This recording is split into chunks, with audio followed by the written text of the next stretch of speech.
How to make thumbnails for YouTube videos in Capcut. Hey guys, in today's video, I'll show you how to create eye-catching YouTube thumbnails using Capcut. So make sure to watch till the end and let's get started. First, open the Capcut app on your device and create a new project. Choose a high-quality image or screenshot from your video as the background for your thumbnail. Also, download the logo of the app related to your video content. Next, tap on Add to insert the logo into your project. Then, select the Overlay option from the bottom menu and drag the logo layer underneath the background image to position it correctly. Now, adjust the size and placement of the logo to ensure it fits well within the thumbnail.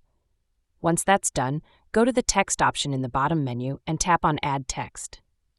Type in your video title or any other text you want to include. After entering the text, choose a font style, adjust the size, and customize the text to make it stand out. Once you're happy with the design, preview your thumbnail and make any final adjustments. Finally, tap Export to save your thumbnail in high quality. And that's how you can create eye-catching YouTube thumbnails using Capcut. If this tutorial helped, don't forget to like, share, and subscribe for more useful content. Thanks for watching, and I'll see you in the next one.